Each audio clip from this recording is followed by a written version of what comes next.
And another group of people who were spending your money on yes campaigns, failed obviously, were councils. You know, every now and again you hear someone say something and you wish you'd said it first. Well, I sort of had that experience when Chris O'Keefe on 2GB had the brilliant idea, I can't believe we didn't think of it first here, that these councils who wasted your ratepayers' money supporting the Voice to Parliament in the tens of thousands of dollars in some cases, the councillors themselves who supported it should pay that money back. Take a listen.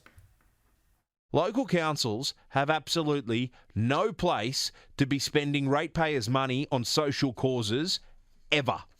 All of them should give discounts on rate notices as of next quarter. Quite right. I mean, you spent our money on a failure, on a political motive that was really no business of your council whatsoever. And what, we're just meant to deal with the fact that our rates have gone up. I mean, look, the rates on one of my properties, or my property in Adelaide, has gone up. They want an extra $1,000 in the first quarter, for heaven's sake.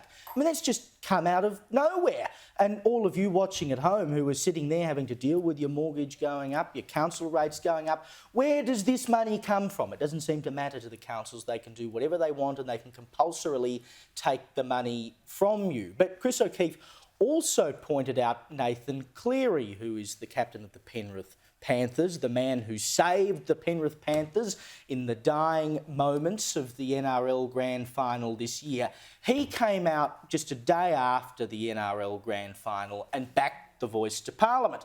And of course the Prime Minister came out after that and he said, whoa, how good is this? You know, Nathan Cleary's going to save the Voice to Parliament like he saved the Penrith Panthers in the Grand Final. Of course he didn't do that. But O'Keefe looked at the polling booth numbers in Penrith itself, the heartland of Penrith Panthers, and how much sway do you reckon Nathan Cleary had?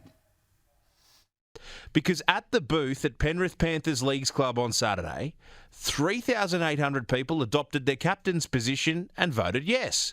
3,800 voted yes at Panthers on Saturday, while close to 10,000 voted no.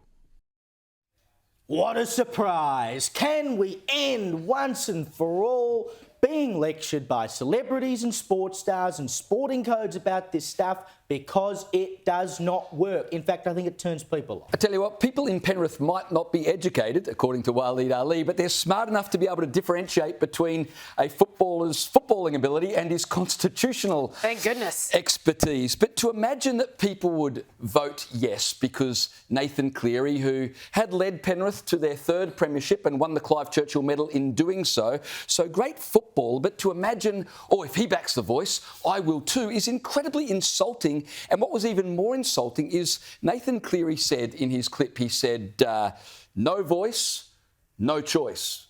That's it. Which doesn't even make sense. But so little do elites think of most of us that they didn't even believe the message needed to make sense to convince us. If you just hear a footballer say anything that includes the word yes, you'll vote yes. Well, as it turns out, people weren't that stupid. No, indeed. I'm not even sure anymore that people do believe in celebrity endorsements. I think these celebrities do it simply as their own virtue signal. They do there was an Alicia Keys post today where she just out and out was backing Palestine, I would argue Hamas. She was literally talking about, I've always wanted to go paragliding. We know that's how the murderers sailed into the music concert before they killed hundreds of innocents in cold blood. I no longer think that a lot of these celebrities are doing it because they think, oh, if I do it, I'll get people on board. It's more just for their own, I'm virtue signalling. And that is what has made virtue signalling such a rock star thing to do.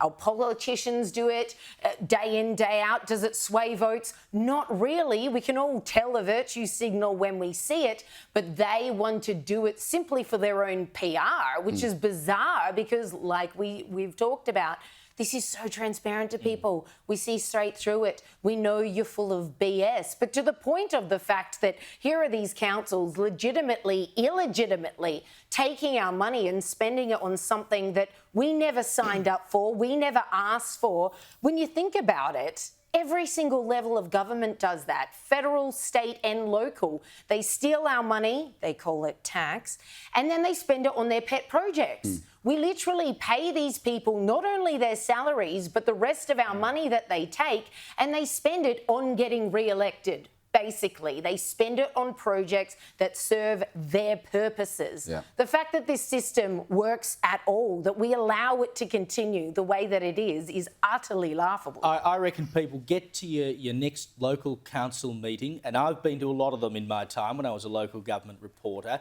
People power does matter, and they do actually take some notice sometimes. So get down to your next council meeting, whenever that might be, make up a sign, get out the front and say, pay it back, pay it back. Put some pressure on these people to actually do something good for once. Doesn't happen very often, but just for once.